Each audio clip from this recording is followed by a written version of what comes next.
Welcome everyone to this video. This video is going to be about why I don't trust the gaming media and the established gaming media. Today we are looking at a character by the name of Mike Rose and a Twitter thread he had. He goes by the that No More Robots guy is his association, and that seems to be his video game company.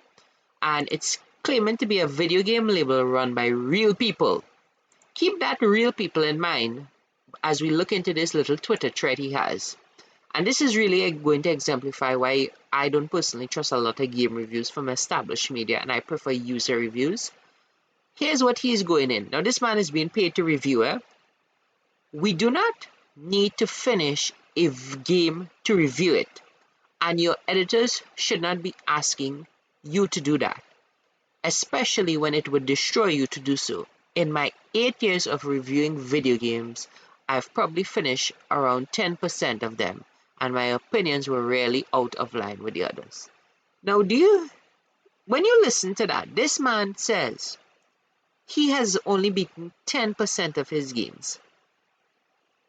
Now, I don't have a problem with you not reviewing a game or you reviewing a game. That's your right to review a game. But you are a professional reviewer. You answer to an editor. Let's continue. You are playing a game for 80 hours of a game for a review. I hope you are being given ample time to get through it. And by the way, you are being paid thousands of dollars. Thousands of dollars to play a video game, eh? But otherwise, you should not be doing it. If you are ever given No More Robots game to review, please don't spend more than 8 hours doing so. After 8 hours, you get the general gist. Go write the review, then have a nice relaxing bath, and then tell your editor you are playing the game the entire time. Do you see the example of what corporate scummery is here? He is literally telling people that when I make this game for my video game label, you don't have to beat the game. You just play 8 hours in the game. But what happens if your game is a short game? You make a 10-hour game. You would have beaten most of the game. But what happens if you play a game like Skyrim now? Look at Skyrim. Hundreds of hours, tons of side quests. The Witcher 3. Are you going to speedrun The Witcher 3 and just dash about and do a few of the main quests, or are you going to delve into side quests? There's so much content that would be missed if you only play an 8-hour review.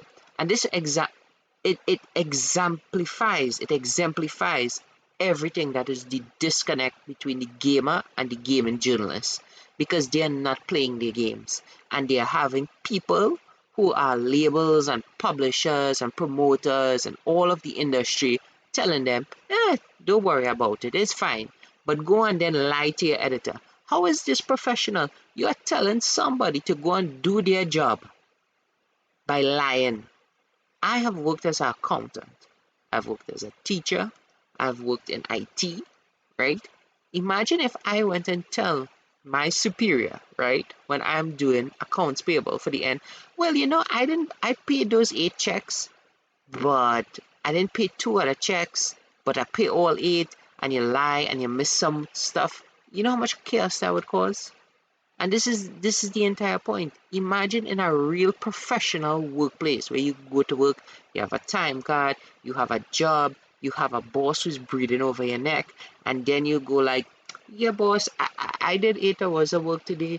That was great. I did all my work, and that time you didn't do it. Company run into problems. You on the breadline, you in problems.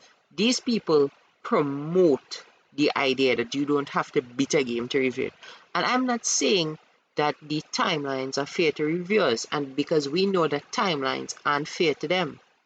Because imagine you are given, let's say a game is coming out on the 28th, but you got the game on the 26th. You mightn't be able to beat the game, and you want to do a review for it.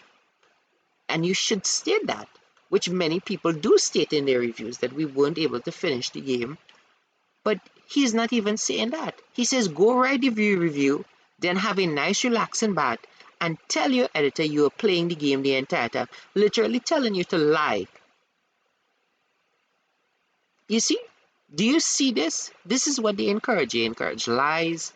They encourage people to not beat games, to not play the game, how would you know? Because a game could take a drastic turn in 8 hours. Let's say it's a game like The Witcher, and you were playing it and you find The Witcher's boring, it wasn't picking up, it was a little too slow. But then you start to get into the side quests, you start to meet the other characters, you start to do hunt monsters, you start to see, oh wow, there's a lot to do, and there's a lot to see, and there's a lot to explore.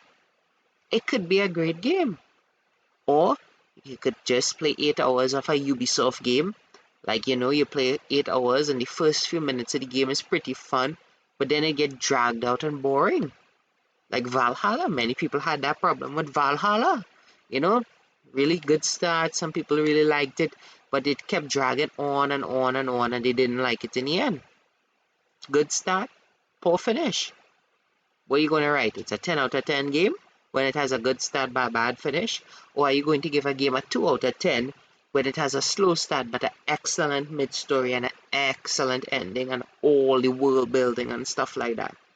See, this is the problem with the gaming review system for these professional reviewers. And these are professionals who are being paid and have a job. They are literally encouraging poor, poor, poor standards in the industry because they're telling you, go write a review, have a nice relaxing bath, and then tell your editor that you were actually doing your job when you were not doing your job. Absolute joke. An absolute joke. Disgusting. That's all I had to say on this topic.